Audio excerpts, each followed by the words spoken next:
নমস্কাৰ বসুন্ধৰা 3.0 আজি আপোনালোকৰ সম্পূৰ্ণ ডিটেইলছ দেখুৱাম যে আপোনালোকে কেনেদৰে আবেদন কৰিব লাগে তাৰ পিছত আপোনালোকক আজি এই ভিডিঅ'ৰ জৰিয়তে আপোনালোকৰ সকলো ডিটেইল জনাম যে আপোনালোকে একচনা মাটি হওক বা যি চৰকাৰী মাটি আছে আপোনালোকৰ এইখিনি মাটি আপোনালোকে কেনেদৰে আবেদন কৰিব লাগে ক'ত আবেদন কৰিব লাগে কি লিখিব লাগে সম্পূৰ্ণ ডিটেইলছ আপোনালোকক জনাম তাৰ পিছত ল্যান্ড বেংকত যদি আপোনালোকৰ নাম নাই কেনেদৰে আবেদন কৰিব কোনখিনি মানুহে আবেদন কৰিব পাৰে ৰিভিউ কৰোতে আপোনালোকৰ যদি প্ৰবলেম পাই আছে এইখিনি কেনেদৰে সলভ কৰিব আৰু কোনখিনি মাটি আপোনালোকে ৰিভিউ কৰিব লাগে সম্পূৰ্ণ ডিটেইলছ দেখুৱাম গতিকে আপোনালোকে ভিডিঅ'টো সম্পূৰ্ণকৈ চাব তাৰ লগতে সকলোকে এটা ৰিকুৱেষ্ট থাকিল যদি আপোনালোকে নতুনকৈ চাই আছে তেতিয়াহ'লে চেনেলটো সাবস্ক্ৰাইব কৰি ভিডিঅ'টো লাইক আৰু শ্বেয়াৰ কৰি দিব এতিয়া প্ৰথমতে চাওক যি বসুন্ধৰা 3.0 আছে এই বসুন্ধৰা 3.0 যেতিয়া আপোনালোকে আহিব এই বসুন্ধৰা 3.0 আহাৰ পিছত আপোনালোকে ইয়াত যিমান লিষ্ট আছে যিমানখিনি আছে বসুন্ধৰা 3.0 সেইটো সাৰ্ভিস লিষ্ট আছে আপোনালোকে দেখা পায় এই গোটেইখিনি কাম আপোনালোকে কোড কৰিব লাগে যিকিনো হেৱা হেতু পোৰ্টেল আছে বা বসুন্ধৰা 2.0 যেটো সাৰ্ভিস আছে ইয়াত চাব অনলাইন পেমেন্ট দিব লাগে আপোনালোকে এলটমেন্ট যেটো সাৰ্টিফিকেট এলটমেন্ট মাটি যেটো আছে হেতু যদি আপোনালোকে আবেদন কৰিব বিচাৰে তথাপি হেতু আপোনালোকে যেটো হেৱা হেতু পোৰ্টেল আছে এই সকলো কাম হেৱা হেতু পোৰ্টেলত কৰিব পাৰে তাৰ পিছত চাওক যেটো এনুৱেল পাট্টা আছে বা যেটো একচন বা চৰকাৰী মাটি আছে এই সকলোখিনি কাম আপোনালোকে হেৱা হেতু পোৰ্টেলত কৰিব লাগে গতিকে আপোনালোকে এই সকলোখিনি কাম চাওক আপোনালোকে যিখিনি আছে তাৰ কাৰণে আপোনালোকে হেৱা হেতু পোৰ্টেলত আহি প্লাই যেতিয়া আপোনালোকে লগইন কৰিব লগইন কৰাৰ পিছত চাওক আপোনাৰ যেটো সাৰ্ভিস আছে আপোনালোকে সাৰ্ভিসত আহিব সাৰ্ভিসত আহাৰ পিছত আপোনালোকে যেটো এপ্লিকেশন আপোনালোকে কৰিব বিচাৰি আছে যেটো চৰকাৰী মাটি কাৰণে আবেদন কৰিব বিচাৰি আছে বা একচনা মাটি কাৰণে আবেদন কৰিব বিচাৰি আছে তেতিয়া হলে আপোনালোকে যেটো সাৰ্ভিস আছে সাৰ্ভিসত আহি প্লাই আপোনালোকে ইয়াত সাৰ্চ কৰিব যি কোনো এপ্লিকেশন আপোনালোকে ইয়াত কৰিব বিচাৰে মাটি যি কোনো কাম হওক বা অন্যান্য যি আছে বসুন্ধৰা 3.0 হওক বা হেৱা হেতুৰ কমপ্লিট কাম আপোনালোকে ইয়াতে কৰিব লাগিব গতিকে মাটিৰ যিখিনি কাম আছে তাৰ সম্পূৰ্ণ কাম ইয়াতে কৰিব লাগে হেৱা হেতু পোৰ্টেলত গতিকে ইয়াত আপোনালোকে যদি একচনা মাটি কাৰণে আবেদন কৰিব বিচাৰে তেতিয়া হলে আপোনালোকে যদি ইয়াত আহি প্লাই যদি আপোনালোকে সাৰ্চ কৰিব খাস ল্যান্ড ইয়াত চাওক আহি গৈছে সেটেলমেন্ট অফ খাস land and selling service land এই এপ্লাই লিখা আছে আপোনালোকে এপ্লাইত ক্লিক কৰিব নেক্সট আকৌ এপ্লাই হৈছে আপোনালোকে নেক্সট এপ্লাইত ক্লিক কৰিলে কৰাৰ পিছত চাওক ইয়াত এটা আছে এপ্লিকেন্ট নেম এতিয়া চাওক বহুত এটা প্ৰবলেম হৈছে ইয়াত কাৰ নাম লিখিব লাগে এতিয়া চাওক যিজন মানুহে এপ্লিকেশন কৰিব আছে আপোনালোকৰ ওচৰত যিজন মানুহৰ নামত মাটি আছে তেৱে আহিছে বা তেওঁৰ নাম নাথাকিব পাৰে তথাপি তেও আহিছে তেওঁৰ নামটো এতে লিখিব এপ্লিকেন্ট নেম তেওঁৰ নামটো হে ইয়াত হ'ব তেওঁৰ যি আধাৰ কাৰ্ড আছে বা ভোটাৰ আইডি আছে বা তেওঁৰ যি পান কাৰ্ড বা আধাৰ কাৰ্ড আছে এই ডকুমেন্টস লব লৈ পেলাই প্ৰথমতে চাওক যি এপ্লিকেন্ট নেম আছে আপোনালোকে এপ্লিকেন্ট নেমটো লিখিব নেক্সট যেটো মোবাইল নাম্বাৰ দিব লাগে আপোনালোকে মোবাইল নাম্বাৰটো দিব এপ্লিকেন্টৰ মোবাইল নাম্বাৰটো দিব তাৰ পিছত তাৰ এড্ৰেছটো দিব কাৰণ এড্ৰেছটো কোনটো তেওঁৰ যেটো গাঁও হয় আধাৰ কাৰ্ড বা ভোটাৰ আইডি তেওঁলোকৰ এড্ৰেছটো থাকে আপোনালোকে তাৰ পৰা চাই প্লাই লিখি দিব তাৰ পিছত এড্ৰেছ লাইন 2 পোষ্ট অফিসটো লিখিলে তাৰ পিছত এড্ৰেছ লাইন 3 যি কোনো এটা লিখি দিলেই হল তো যেটো সাৰ্কুল নেম আছে সাৰ্কুলৰ নেমটো লিখিব পাৰে তাৰ পিএছৰ নেমটো লিখিব পাৰে তাৰ পিছত পিন কোডটো দিব দি প্লাই আপোনালোকে যেটো প্ৰসেস লিখা আছে আপোনালোকে চাব প্ৰসেসত ক্লিক কৰিব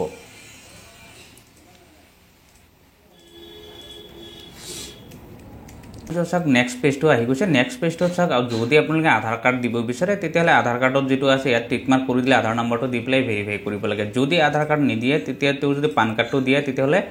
পান কাৰ্ডত এটো আপুনি ক্লিক কৰি দিব পান কাৰ্ডত ক্লিক কৰিলে তাৰ পিছত যেটো ইন্ডিভিজুৱেল আছে আপুনি এটোত ক্লিক কৰিলে তাৰ পিছত পান কাৰ্ডৰ নাম্বাৰ যেটো আছে আপোনালোকে দিলে পান কাৰ্ডৰ নাম্বাৰটো দিব তাৰ পিছত নামটো যেনেকৈ আছে সেম লিখিব আৰু ডেট অফ বাৰ্থটো লিখি প্লাই verify and your PAN card যেটো আছে এটোত আপোনালোকে ক্লিক কৰি দিব যেতিয়া আপোনাৰ ভেৰিফাই কমপ্লিট হৈ যাব তেতিয়া আপোনালোকে তলত আহি পেলাই আপোনাৰ যদি এসসি এসটি ওবিসি হয় ৰিজাৰ্ভ আছে আপুনি এটোত ক্লিক কৰি ৰাখিব আৰু যেটো বেলেংটো ক্যাটেগৰি আছে যদি জেনাৰেল হয় জেনাৰেলত ক্লিক কৰিব বাকি আপোনাৰ যিখিনি আছে সব গোটেইখিনি ইয়েস নো যেনেকৈ আছে আপুনি তেনেকৈ ৰাখি দিব ইয়াত আপোনালোকে একো কৰিব নালাগে তাৰ পিছত যেটো নেক্সট আছে আপোনালোকে নেক্সটত ক্লিক কৰি দিব তাৰ পিছত নেক্সটত যেতিয়া আপোনালোকে ক্লিক কৰিলে ইয়াত সব ডিস্ট্ৰিক্ট আহিছে আপোনালোকে ডিস্ট্ৰিক্টটো সিলেক্ট কৰিব আপোনালোকৰ যেটো ডিস্ট্ৰিক্ট হয় ডিস্ট্ৰিক্ট সিলেক্ট কৰিলে তাৰ পিছত যেটো সাৰ্কুল আছে আপোনালোকে সাৰ্কুলটো সিলেক্ট কৰিলে তাৰ পিছত চাওক যেটো ব্লেজ আছে আপোনালোকৰ ব্লেজটো আপোনালোকে সিলেক্ট কৰিলে এটো ব্লেজ সিলেক্ট কৰাৰ লগে লগে চাওক গোটেই ডাক নম্বৰখিনি আহি গৈছে এতিয়া চাওক ইয়াত ইম্পৰ্টেন্ট কথা হৈছে কি এটো হৈছে ল্যান্ড বেংক এই ল্যান্ড বেংকত আপোনালোকৰ যদি নাম নাই তেতিয়াহলে আপোনালোকে আবেদন কৰিব পাৰে নে নাই এতিয়া ল্যান্ড বেংকত চাওক মই আগতে কৈছো যদি ল্যান্ড বেংকত নাম নাথাকে তথাপি আপোনালোকে আবেদন কৰিব পাৰে কোনটো আবেদন কৰিব পাৰিব চাওক মই ইয়াত আপোনালোকে দেখুৱাই দিছো চাওক ল্যান্ড বেংকত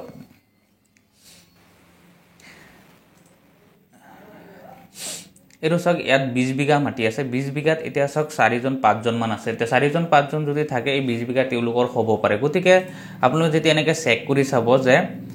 10 20 30 40 বিঘা মান মাটি আছে চাওক এইটোত 12 বিঘা মাটি আছে ইয়াত মাত্ৰ এজন মানুহৰ নাম আছে গতিকে এজন মানুহৰ যদি নাম থাকে তেতিয়াহ'লে হয়তো সেই গোটেইখিনি মাটি তেওঁ নহ'ব পাৰে কাৰণ যদি আপোনালোকৰ হাতত সেইটো দাগ নাম্বাৰ আছে যিটো দাগ নম্বৰত আপুনি সিলেক্ট কৰিলে সেই দাগ নম্বৰত এজন বা দুজন মানুহৰ নাম আছে কিন্তু মাটি আছে বহুত বিঘা 8 10 50 বিঘালৈকে মাটি আছে তেতিয়াহ'লে গম পাব তেতিয়াহ'লে আপোনালোকৰ সেই মাটিখিনি এইটো দাগ নম্বৰত সোমাই আছে গতিকে তেনেদৰে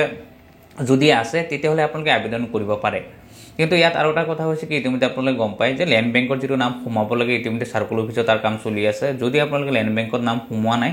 আপোনালোকে মণ্ডলৰ লগত যোগাযোগ কৰি পেলাই আপোনালোকে ল্যান্ড বেংকত নামটো সোমাব পাৰে সোমাই পেলাই যদি এপ্লাই কৰে তেতিয়াহ'লে আপোনালোকৰ এইটো ৰিজেক্ট নহয় তাৰ পিছত ইয়াত আৰু এটা কথা আপোনালোকক ইম্পৰ্টেন্ট কথা আপোনালোকক জনাব বিচাৰি আছো যে ইয়াত সব কোনে আবেদন কৰিব পাৰে এইটো কথা আপোনালোকৰ এটা সকলোৰে প্ৰবলেম হৈ আছে সব এটা কথা হৈছে কি চৰকাৰে প্ৰথমতে উল্লেখ কৰিছে যে যেটো একচনা মাটি বা তজি মাটি আছে কোনে আবেদন কৰিব পাৰিব হেতু ইতিমধ্যে উল্লেখ কৰিছে যি সকল মানুহে পূৰ্ব পুৰুষৰ পৰা ইয়াত বসবাস কৰি আছে 40 50 বছৰ ধৰি তেওঁলোকে বসবাস কৰি আছে প্ৰথমতে চৰকাৰী মাটি আছিল চৰকাৰী মাটিৰ পৰা কনভাৰ্ট কৰি যেতিয়া তেওঁ একচনালৈ গ'ল একচনালৈ যোৱাৰ পিছত সেই মাটিখিনি তেওঁলোকক আবেদন কৰিব দিছে কিন্তু আজি 5-6 বছৰ হ'ল মাটিখিনি মই কিনি পেলাই লৈছো লৈ পেলাই পূৰ্বৰ পৰা আহি পেলাই ইয়াত বহি গৈছো সেইখিনি আবেদন কৰিলেও তেওঁলোকৰ যেতিয়া ভেৰিফাই হ'ব অটোমেটিকলি তেওঁলোক হেবিলাক ৰিজেক্ট হ'ব কাৰণ স্পষ্টভাৱে উল্লেখ কৰা হৈছে যে যিখিনি এসসি এসটি ওবিসি মানুহ আছে তেওঁলোক ভূমিপুত্ৰ হয় তেওঁলোকৰ কাৰণে সেইখিনি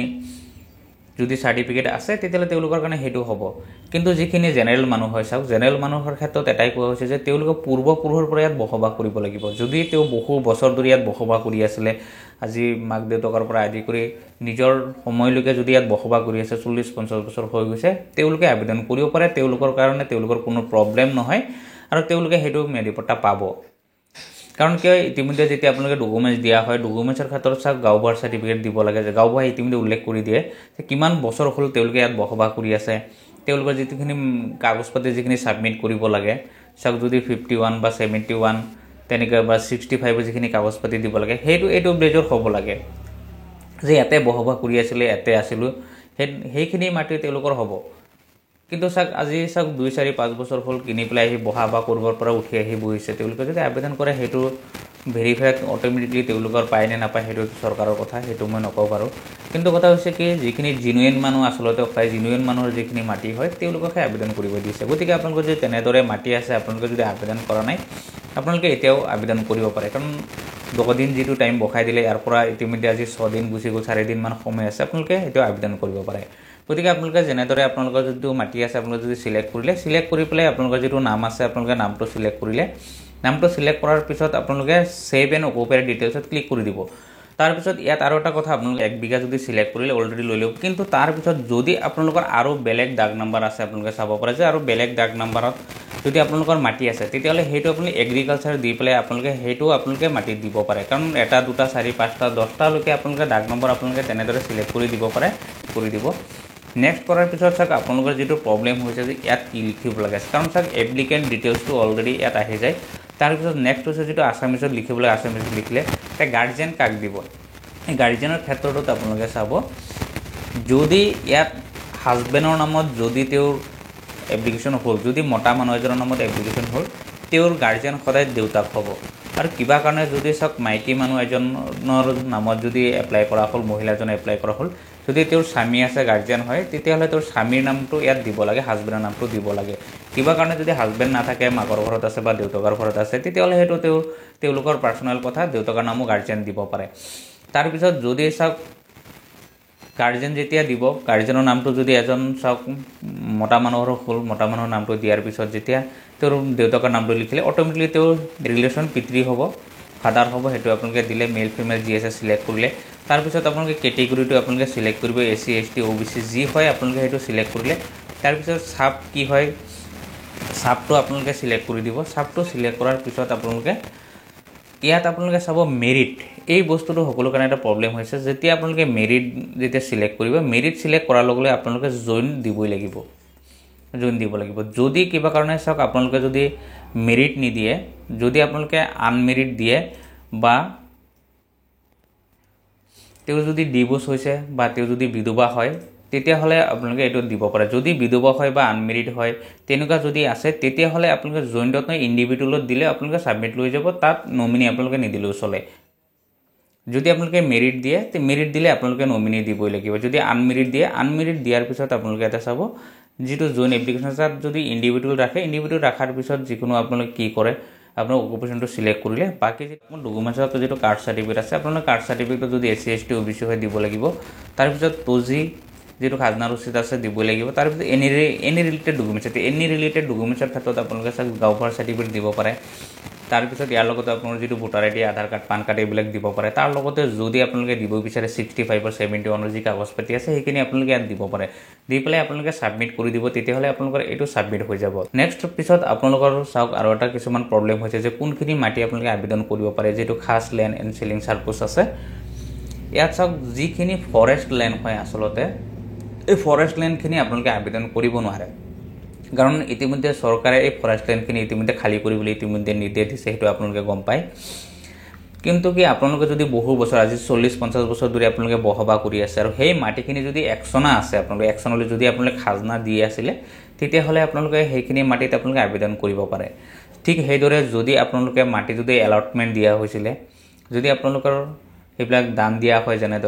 যেনে চৰকাৰে সেইবিলাক কিছুমান মাটি এলটমেণ্ট কৰি দিয়ে আপোনালোকৰ চাৰ্টিফিকেট আছে তেতিয়াহ'লে আপোনালোকে সেইখিনিও আপোনালোকে আবেদন কৰিব পাৰে। বা যিখিনি মাটি চাওক আপোনালোকে ইতিমধ্যে আপোনালোকৰ যদি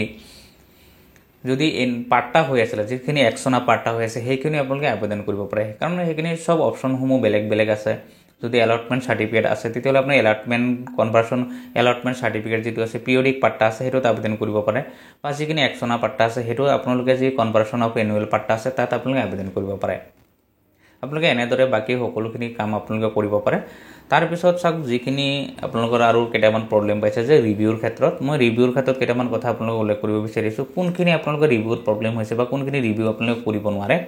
এই ৰিভিউৰ ক্ষেত্ৰত আপোনালোকে চাই যে ৰিভিউ আপোনালোকে কোনখিনি কৰিব আৰু ৰিভিউ কোনখিনি আপোনালোকৰ নহয়। যেতিয়া আপোনালোকে এপ্লিকেশ্যন নাম্বাৰটো যেতিয়া আপোনালোকে চাৰ্চ কৰি চাব ইয়াত চাওক ৰিজেক্ট অলৰেডি তোৰ যিটো এপ্লিকেশ্যন আছে এইটো ৰিজেক্ট হৈছে। এইটো কি হৈছে চাওক লেণ্ড নট পজিশ্যন বুলি কৈছে। যেতিয়া আপোনালোকে এই নট লেণ্ড পজিশ্যন যিখিনি আছে এইখিনি যেতিয়া আপোনালোকে লগ ইন কৰাৰ পিছত যদি আপোনালোকৰ মডিফাই হয় আৰু তাত যদি আপোনালোকে পে'মেণ্ট যেতিয়া ল'ব তেতিয়াহ'লে আপোনালোকে সেইখিনিহে আপোনালোকে এপ্লিকেশ্যন কৰিব পাৰে, ৰিভিউ কৰিব পাৰে। আৰু যদি কিবা কাৰণে পে'মেণ্ট নলয় অলৰেডি যেতিয়া আপোনালোকে নেক্সট যেতিয়া আপোনালোকে চেক কৰিব তাত যদি ছাবমিট নেদেখুৱায় তেতিয়াহ'লে সেইখিনি আপোনালোকৰ কি হয় মেক পে'মেণ্টো নলয় আৰু সেইখিনি আপোনালোকে অলৰেডি ৰিজেক্টেই থাকে। গতিকে তেনেকুৱা যিখিনি আপোনালোকে ৰিভিউ কৰিব বিচাৰিছে সেইখিনি আপোনালোকে নিউ এপ্লাই কৰিব,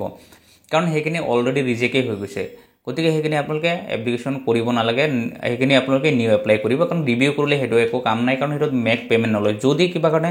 আপোনালোকৰ মেক পে'মেণ্ট লৈছে, আপোনালোকৰ মডিফাই হৈছিলে, তাৰপিছত